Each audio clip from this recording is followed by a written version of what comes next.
Au nom du Père et du Fils et du Saint-Esprit, ainsi soit-il. Notre Père qui êtes aux cieux, que votre nom soit sanctifié, que votre règne arrive, que votre volonté soit faite sur la terre comme au ciel. Donnez-nous aujourd'hui notre pain de chaque jour. Pardonnez-nous nos offenses, comme nous pardonnons à ceux qui nous ont offensés. Et ne nous laissez pas succomber à la tentation, mais délivrez-nous du mal, ainsi soit-il. Saint Pie X, au nom du Père et du Fils et du Saint-Esprit, ainsi soit-il. Nous poursuivons cette étude sur le mariage d'un point de vue de l'ordre naturel. Donc nous avions vu la dernière fois la raison d'être et la nature du mariage comme premier point. Ensuite, les problèmes moraux à propos du mariage. Nous avions déjà commencé et nous en étions à la page 180. Un grand nombre de nos contemporains objectent que, certes, il ne faut pas avoir d'enfants en dehors du mariage, mais ils ne voient pas pourquoi se priver du plaisir de l'union de l'homme et de la femme si on prend des précautions pour éviter l'enfant. Alors, qu'est-ce qu'il faut répondre? Évidemment, aucune précaution ne donne la certitude d'éviter l'enfant. Toutes comportent ce que ceux qui les emploient, ce qu'on appelle des accidents, entre guillemets, évidemment. Et on peut constater qu'un grand nombre d'enfants conçus en dehors du mariage l'ont été malgré les précautions, entre guillemets, qui ont été prises. Or, on a expliqué pourquoi on ne doit pas risquer l'enfant en dehors du mariage et toute union de l'homme et de la femme le risque, entre guillemets. Un homme ne doit pas, pour son seul plaisir, accomplir un acte fécondant avec une femme qu'il ne veut pas féconder et alors qu'il ne veut pas assumer la responsabilité de l'enfant éventuel. Je mets de côté le fait que, évidemment, c'est une faute grave, puisque je suis ici dans l'ordre naturel. Alors, la morale naturelle qui est vraie pour tous les hommes, croyants ou non croyants, cette morale naturelle est fondée sur la nature des choses.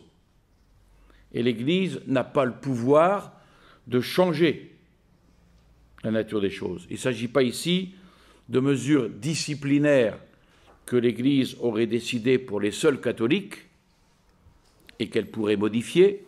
Non. La morale naturelle nous oblige à réprouver comme étant contre nature toute intervention artificielle de l'homme changeant la nature de l'union de l'homme et de la femme pour la détourner de sa finalité naturelle qui est la propagation de l'espèce.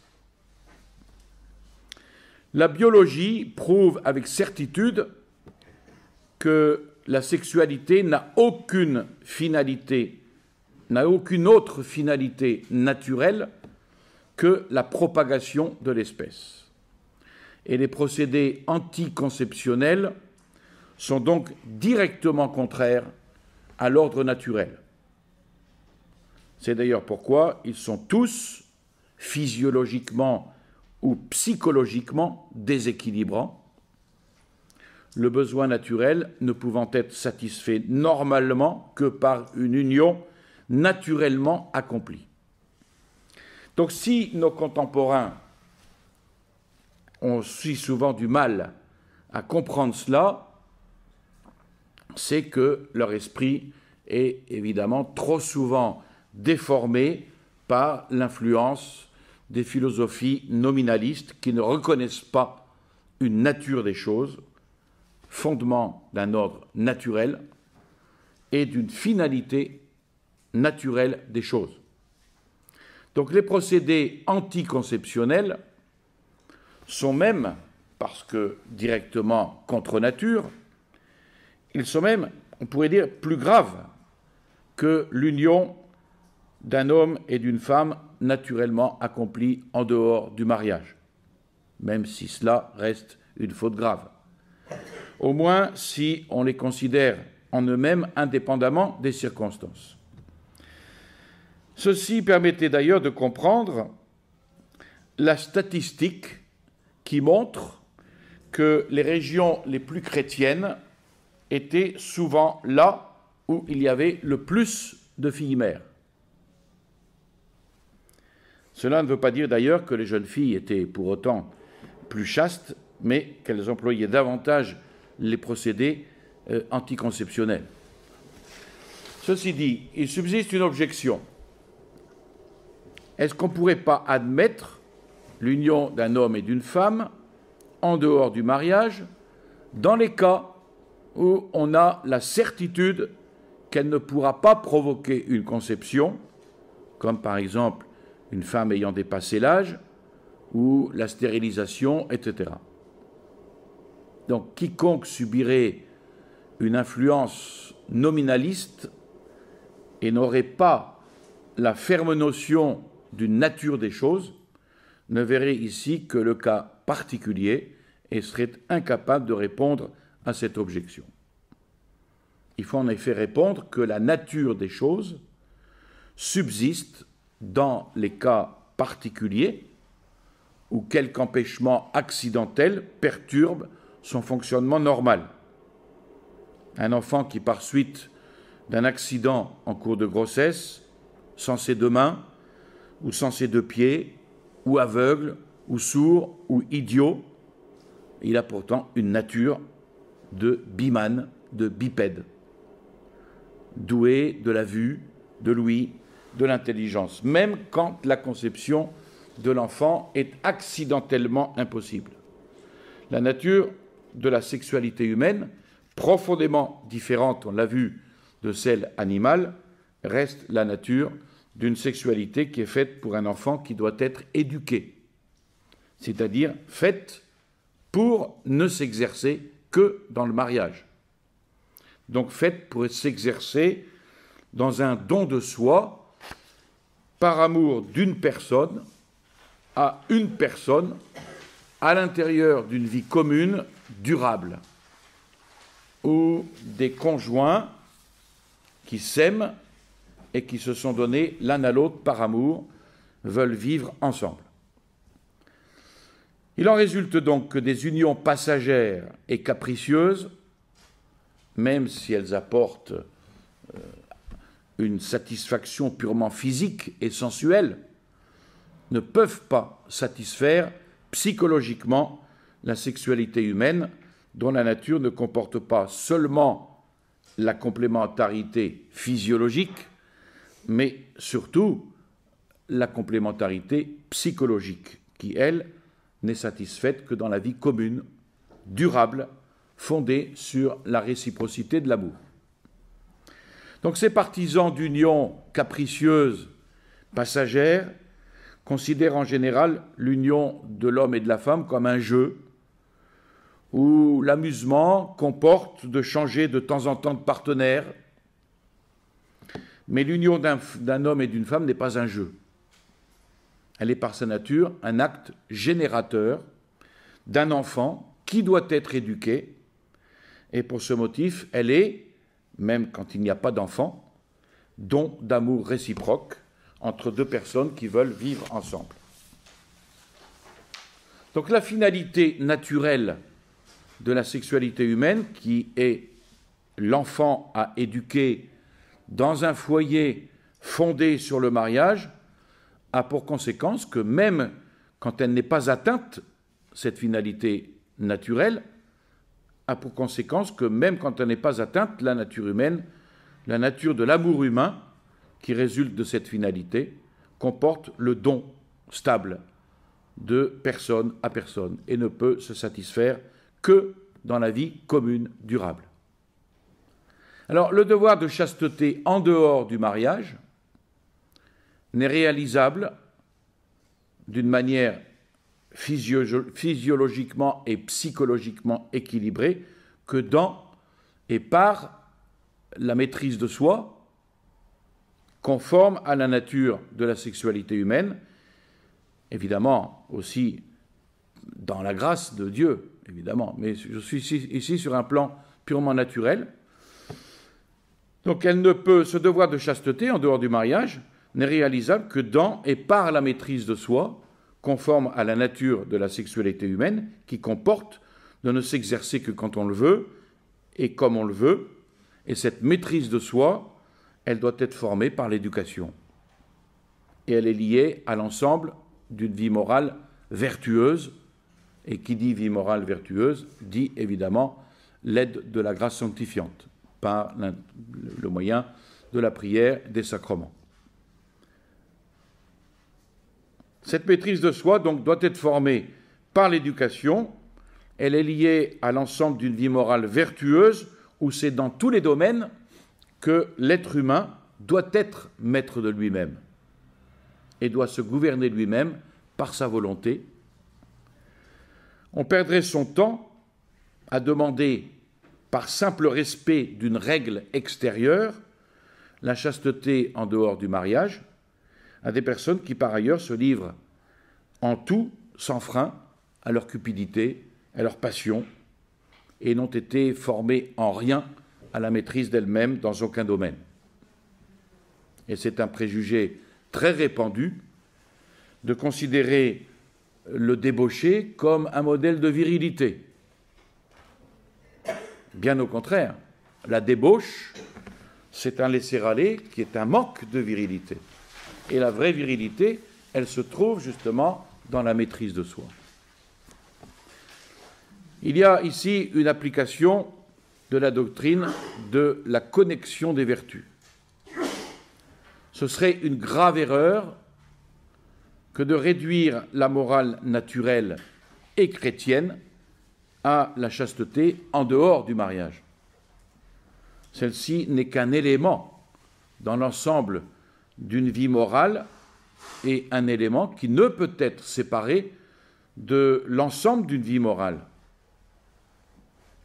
qui ne peut être séparé de l'ensemble. Et les manquements à cette chasteté en dehors du mariage ne sont pas plus graves que toutes les autres fautes morales.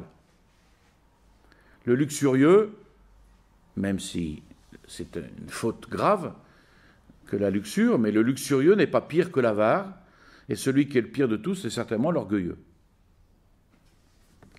Alors, on a parlé de maîtrise de soi dans ce domaine de ce qui concerne la sexualité. Ce serait une grave erreur d'imaginer qu'elle ne doit être cultivée que pour assurer la chasteté dans le mariage, et que les gens mariés n'en auraient plus besoin et pourraient sans risque se livrer sans frein à l'entraînement des passions. Il y a une chasteté dans le mariage. Des circonstances de santé, de voyage, de guerre, de captivité peuvent séparer les époux pendant des temps plus ou moins longs. Et comment ceux-ci pratiqueraient-ils alors la fidélité conjugale s'ils ne demeuraient pas capables de la maîtrise vertueuse de soi dont on vient de parler? Donc si les chrétiens mariés ne sont pas appelés à la pratique effective de la chasteté telle qu'on l'entend pour toute personne non mariée, bien qu'il y ait une chasteté à observer dans le mariage, on va le voir, il est indispensable à leur perfection chrétienne qu'ils aient l'esprit de chasteté, tout comme les riches doivent avoir l'esprit de pauvreté. Et ceci est impossible sans cette éducation à la maîtrise de soi. Et je rajouterai, pour un point de vue plus surnaturel, ceci est impossible sans la grâce. Si le mariage est un don de soi par amour de l'autre, il importe de chercher à satisfaire les désirs de l'autre, bien plus que ses propres désirs. Et cela aussi réclame la maîtrise de soi. Et ceci amène au grave problème des époux qui ont des raisons légitimes pour vouloir, pendant un certain temps, au moins, ne pas avoir d'enfants, ce qu'on appelle la régulation des naissances. Soit parce qu'une nouvelle grossesse mettrait en danger la santé ou même la vie de la mère, ça peut arriver, ou parce que l'insuffisance du logement d'une famille très pauvre rend difficile une nouvelle naissance, ou parce que l'état de santé, le manque de temps des parents ne leur permettent pas de se consacrer comme il faut à l'éducation d'un nouvel enfant. Voilà des causes qui peuvent être légitimes. Alors là, bien sûr, il ne peut être admis en aucun cas que dans cette situation ou une autre, les époux utilisent les procédés anticonceptionnels qui déforment artificiellement l'union de l'homme et de la femme pour la détourner de sa fin procréatrice, puisque ceux-ci sont contraires, ces moyens anticonceptionnels sont contraires à l'ordre naturel des choses, donc contraires à la morale naturelle, aussi bien dans le mariage qu'en dehors du mariage. En dehors du mariage, ça ne ferait qu'ajouter une faute grave supplémentaire. Par conséquent, les époux qui se trouvent dans ce cas ou ces cas n'ont pas d'autre solution que de s'abstenir de cette union pour un temps qui pourrait amener la conception d'un enfant. Et on se retrouve là devant encore un problème de maîtrise de soi, d'un point de vue purement naturel. La maîtrise de soi qui est donc dans ce cas nécessaire, elle pourrait même être héroïque s'il fallait une abstention totale. Mais il suffit d'une abstention périodique pendant les périodes de fécondité de l'épouse. Cette union demeure alors possible entre époux pendant ces périodes où, sans intervention artificielle, et par la nature même des choses, la femme se trouve stérile. Je ne rentrerai pas ici dans les détails des cas où l'abstention périodique ne donnerait pas la certitude d'éviter l'enfant. C'est à un médecin de conception morale ferme, très ferme, qu'on pourra recourir pour remédier à cette éventualité. Alors, il est évident que le fait d'user de périodes d'infécondité de l'épouse d'une manière systématique pour accomplir l'acte conjugal et ainsi éviter de nouvelles naissances ne doit pas devenir un moyen anticonceptionnel. Vous voyez, vous avez des gens qui, on va le voir après, il y a des méthodes qui sont naturelles. Certaines personnes ne veulent pas prendre la contraception, mais utilisent des méthodes naturelles pour ne pas avoir d'enfants. Et de manière systématique, ça devient un procédé anticonceptionnel. Et pour qu'il n'en soit pas ainsi, il faut respecter les conditions émises par le pape Pie XII, que l'on va voir. Donc il faut en dire autant des méthodes naturelles de régulation des naissances. Elles sont permises dans le cas de règles énoncées par Pie XII, mais elles ne doivent pas cependant devenir, encore une fois, des moyens naturels de contraception. C'est le cas de la méthode Billing. Je ne vais pas rentrer dans le détail de cette méthode, mais c'est une méthode naturelle que parfois que des catholiques utilisent, que dans le mouvement charismatique, par exemple, on en parle beaucoup, et c'est utilisé abusivement dans certains milieux catholiques conservateurs comme finalement un moyen naturel de contraception. Alors, quelle est la moralité de la limitation des naissances? Justement, dans son discours aux sages-femmes, Pie XII indique les motifs. Et il indique des motifs sérieux. Il en indique 3.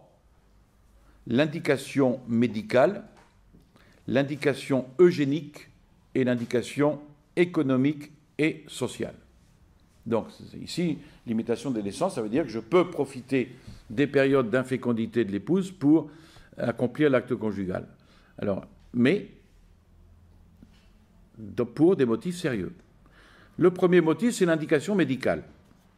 Il faut entendre ici la crainte, mais non pas la simple crainte, une crainte qui soit fondée, qu'une nouvelle maternité ne mette la vie ou la santé de la mère en grave danger. Alors là, il est évident que seul un médecin sérieux qualifié, consciencieux, peut donner une telle indication, peut dire oui, en effet, là, c'est dangereux. De plus, les époux doivent savoir que de l'avis de médecins compétents, le pronostic d'un tel risque est assez aléatoire. Et je mets en note, certains médecins sont trop rapides ou absolus en recommandant à leurs clientes d'éviter d'avoir des enfants ou en les condamnant même davantage si elles en ont. Donc, il ne faut pas trop s'effrayer de ce que dit le médecin, parce que sans parler des peu scrupuleux ou des peu délicats, il y en a qui sont trop prudents selon la chair. Une prudence trop humaine. Donc les épouses chrétiennes, elles doivent faire confiance à la divine providence. Mais, encore une fois, ça n'exclut pas quand même que ce motif peut être un motif sérieux. La deuxième, oui, encore une note. L'indication médicale, toujours dans le premier motif sérieux, l'indication médicale doit être d'autant plus grave que le temps durant lequel les époux useront du mariage dans les seules périodes agénésiques sera plus long. Alors qu'au dire des spécialistes, il y a peu de maladies maternelles qui contre-indiquent absolument la procréation et autorisent par le fait même l'usage du mariage dans les seules périodes agénésiques d'une façon définitive, il suffit d'une santé déficiente de la mère, d'un état de surmenage, pour que les époux sursoient par des méthodes licites, continence absolue ou périodique à une nouvelle procréation, le temps nécessaire à la mère de se remonter et de retrouver son équilibre. Ça, c'est la régulation autorisée par l'Église.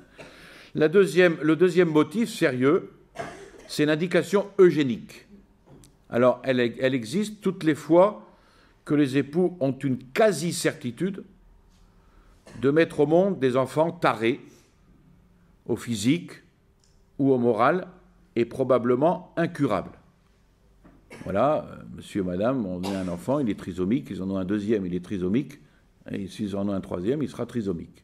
Donc là, c'est une indication eugénique qui permet, pour un temps, peut-être avec les soins qu'il faut apporter pour éviter cela, mais ils pourront utiliser ces méthodes naturelles pour un temps.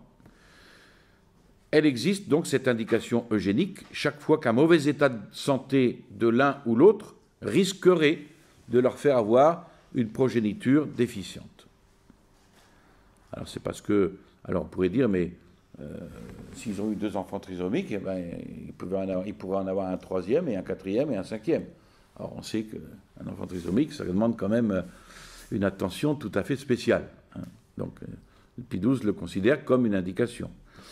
Comme pour l'indication médicale, il appartient à un médecin consciencieux et compétent de donner cette indication eugénique. Le risque couru doit être d'autant plus sérieux et certain qu'il entraînera une continence périodique d'une plus longue durée.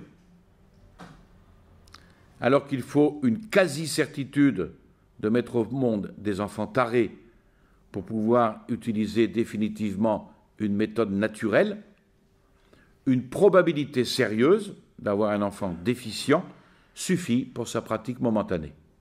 Le temps nécessaire à l'époux malade de retrouver la santé.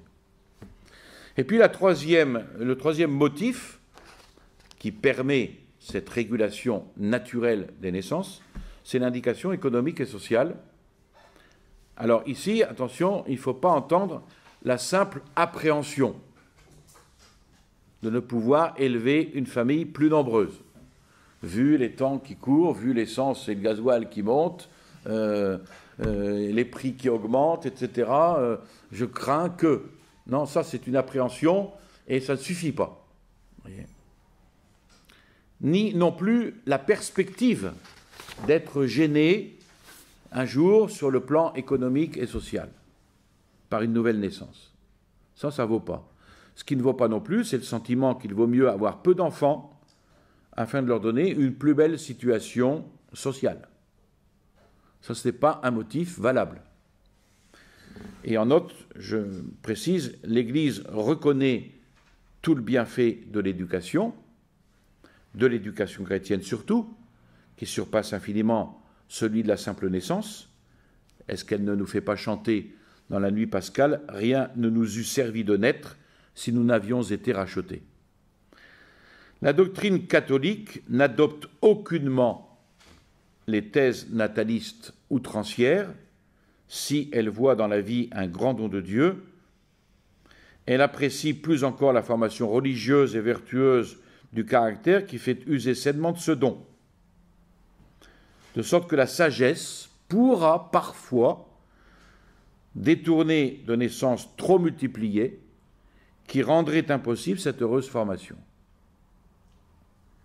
Il y a là un équilibre à chercher, en se gardant d'oublier que la famille nombreuse offre un milieu très favorable à l'apprentissage des vertus, entraide, support mutuel, correction fraternelle, abnégation, amour de la pauvreté, du travail.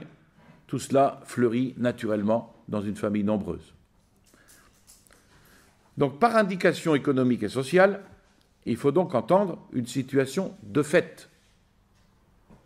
Aujourd'hui, de fait, obligeant les époux que dans l'état actuel de leur situation économique, monsieur vient de perdre son travail, par exemple, madame ne travaille pas, il appartient donc aux époux, dans cette situation de fait, de considérer qu'ils n'ont pas moralement même le droit d'avoir un nouvel enfant. Donc c'est aux époux de l'apprécier non pas de manière purement subjective, avec des intérêts personnels, etc., non, mais en conscience et sous le regard de Dieu. Donc chaque fois qu'elle existe, cette indication, elle constitue ce qu'on appelle l'indication économique et sociale, qui autorise les époux à utiliser, en sûreté de conscience, une méthode naturelle, et ils peuvent utiliser cette méthode aussi longtemps que, malgré leurs efforts, leur situation reste inchangée. Donc je pense que c'est très clair dans l'enseignement de Pie XII. En conclusion, les époux se rappelleront que dans l'utilisation de cette méthode de continence périodique, leur intention seule est en cause, c'est-à-dire la raison pour laquelle ils se déterminent à cela. Non pas la raison apparente, celle qu'ils donnent aux autres et qu'ils se donnent peut-être à eux-mêmes, mais la raison profonde, la raison vraie, celle qui les pousse à adopter cette méthode, aux conditions, aux motifs énoncés par Pie XII. En tout cas, qu'ils n'oublient jamais que s'il leur est possible de tromper un médecin et un prêtre, s'ils peuvent même finir par se tromper eux-mêmes, il en est un avec un U majuscule qui ne tromperont jamais. C'est Dieu, le souverain juge auquel ils rendront compte un jour de leur conduite dans le mariage. Donc c'est sous le regard de Dieu qu'ils doivent prendre leurs décisions, avec parfois aussi le conseil d'un prêtre. Donc ces motifs sérieux, qui peuvent donc exempter les époux du devoir de procréer momentanément, est-ce que, on se pose la question, est-ce que ça risque pas de pervertir les idées et de déprécier la grandeur de la maternité? Alors, c'est vrai que tout chrétien doit réagir pour conserver une appréciation chrétienne des choses.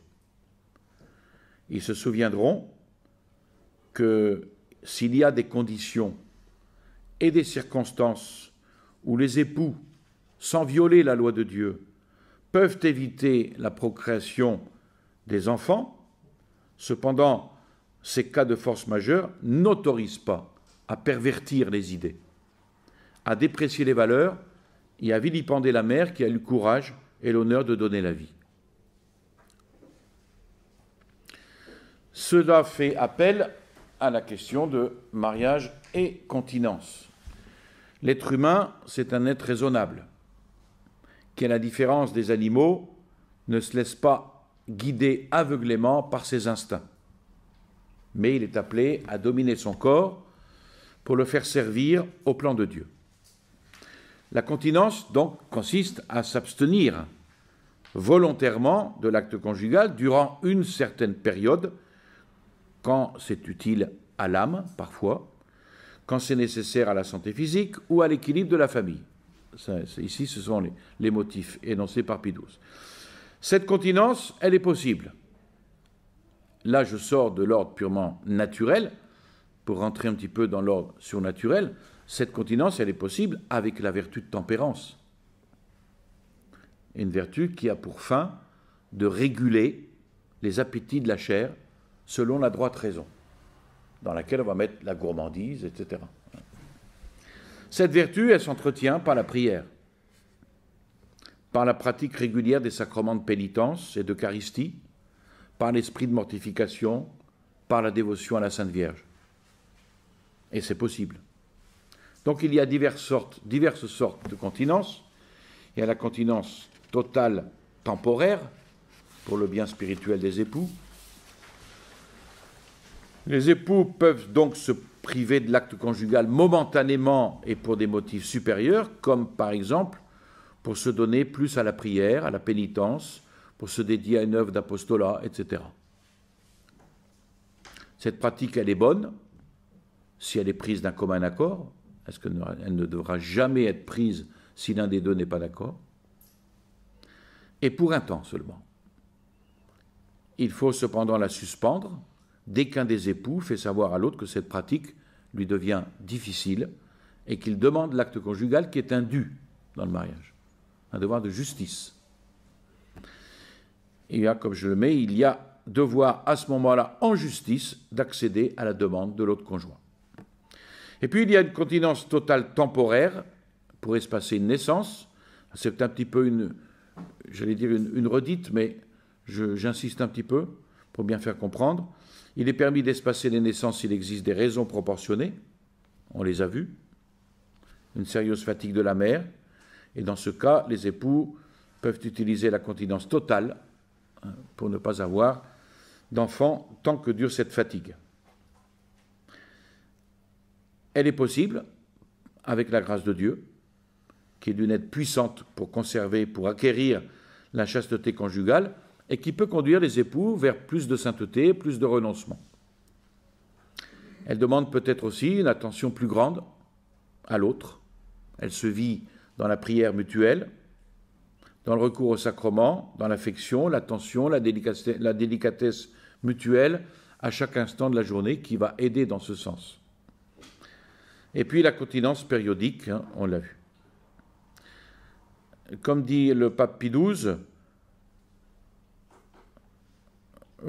l'usage continu, le mot est important, de la continence périodique afin d'éviter une nouvelle naissance est absolument illicite s'il n'y a pas de motif, de grave motif pour le permettre. Sinon, ce serait ni plus ni moins un moyen de contraception, qui là serait pécamineux. Comme dit Pie XII aux sages-femmes, embrasser l'état matrimonial, user de manière continue de la faculté qui lui est propre, est licite seulement dans le mariage, et en plus se soustraire toujours et délibérément, sans un motif grave à son premier devoir, le devoir de pourvoir à la conservation du genre humain, serait péché contre le sens même de la vie conjugale. De la prestation positive obligatoire de la fécondité, quelques-uns peuvent être dispensés, même pour un temps long et même pour la durée de tout le mariage, pour motifs sérieux, comme ceux que l'on appelle indications médicales, eugéniques, économiques et sociales. De là, il suit que l'observance des périodes d'infécondité peut être licite sous l'aspect moral, et dans les conditions mentionnées ci-dessus, elle l'est réellement. Donc le pape Pie XII condamne seulement l'usage continu de la continence périodique quand il n'y a pas de grave motif. Cette phrase résume un petit peu ce que nous avons dit.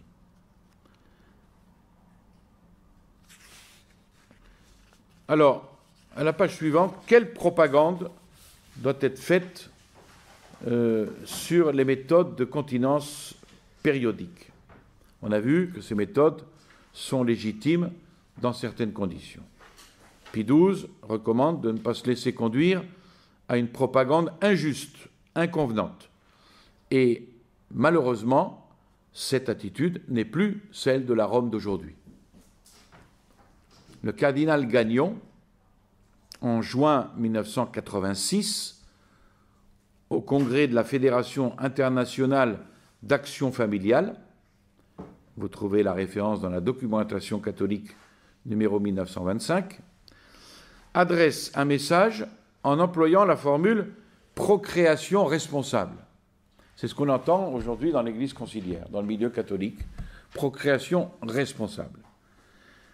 En donnant pour unique condition le choix d'une méthode de régulation naturelle des naissances, et écoutez ces conditions, l'acceptation du cycle de la femme, l'acceptation du dialogue, le respect humain, la responsabilité partagée et la maîtrise de soi. Et il passe complètement sous silence les graves motifs énoncés par Pie XII. Avec ça, cette propagande sans nuance, elle introduit le calcul dans l'amour humain et ne développe pas spécialement cet amour humain. Comme disait Pie XII en 1958, la surpopulation n'est pas une raison valable pour diffuser les méthodes illicites du contrôle des naissances. Il serait plus rationnel et utile que la société moderne s'applique plus résolument et universellement à réformer sa propre conduite en écartant les causes de la famine dans les zones déprimées ou surpeuplées, en employant plus activement à des fins pacifiques les découvertes modernes, ce qui n'est pas le cas du vaccin. Ce n'est pas de la discordance ou de l'inertie de la providence, mais bien plutôt du désordre de l'homme, en particulier égoïsme et avarice, qu'est né et que demeure encore sans solution le problème de la surpopulation de la Terre.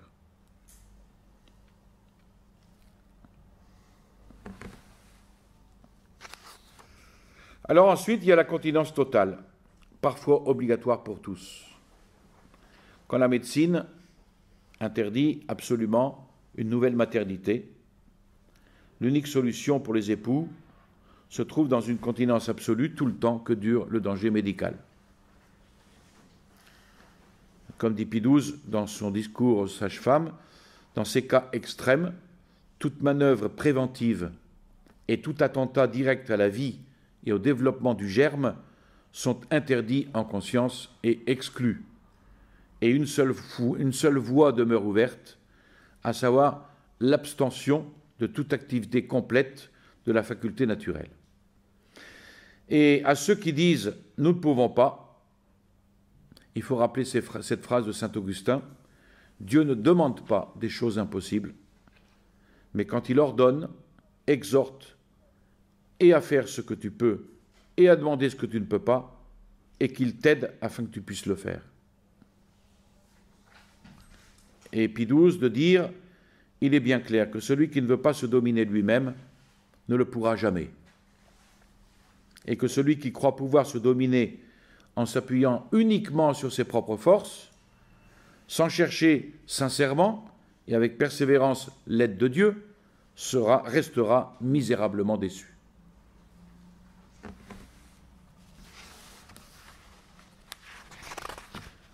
Alors, afin de ne pas tomber dans ces travers, il est important, il est à noter l'importance de l'accord des époux. La prudence exige que l'on s'assure de cet accord avant le mariage, avant de se marier. Parce qu'il serait fou de se marier si on n'était pas d'accord sur l'usage même du mariage, sans compter que se marier avec l'intention de ne pas avoir d'enfants, ou de les limiter à un ou deux, et donc pour cela d'utiliser des moyens anticonceptionnels, rend nul le mariage. Parce que c'est aller contre la fin première du mariage. Quelqu'un qui dit « je me marie mais on n'aura qu'un enfant, et pour n'avoir qu'un, j'utiliserai des moyens anticonceptionnels », le mariage est nul. Enfin, il faut noter que le dû conjugal doit être refusé aussi parfois si l'une des parties vicie artificiellement l'acte par un moyen contraceptif. Alors, il est évident que le fait d'user des périodes d'infécondité de l'épouse d'une manière systématique pour accomplir l'acte conjugal et ainsi éviter de nouvelles naissances ne doit pas devenir finalement, je le répète, un moyen naturel anticonceptionnel. Et pour qu'il n'en soit pas ainsi, il faut respecter donc les conditions énoncées par Pie XII.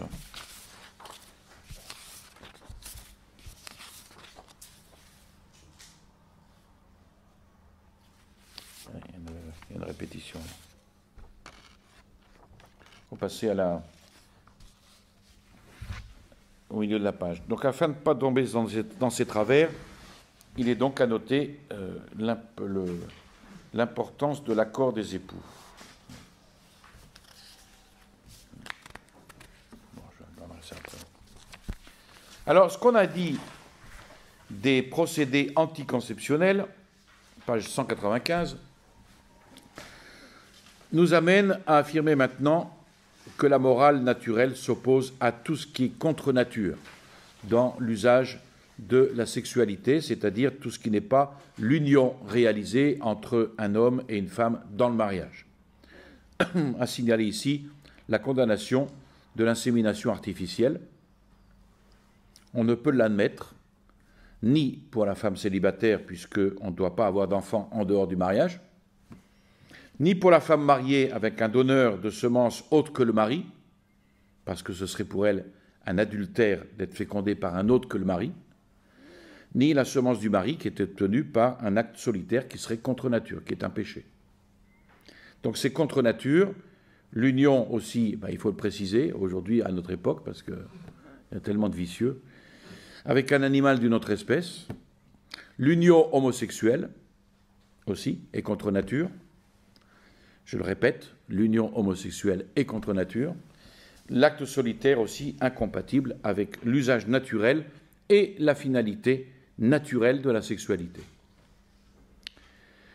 L'union entre un homme et une femme normalement accomplie est une chose bonne, on l'a vu, mais qui ne doit être réalisée que dans le mariage, garantissant l'éducation de l'enfant éventuel.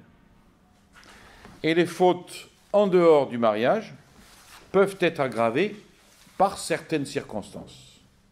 L'adultère, qui comporte un manque grave à la fidélité conjugale, l'inceste aussi, le motif pour lequel, ici je me base uniquement sur la question de la morale naturelle, évidemment l'inceste est une faute gravissime, mais le motif pour lequel la morale naturelle s'oppose à l'inceste n'est pas tant pour une raison d'eugénisme, qui serait liée à des connaissances scientifiques récentes, c'est pour ne pas troubler la vie familiale par des rivalités amoureuses.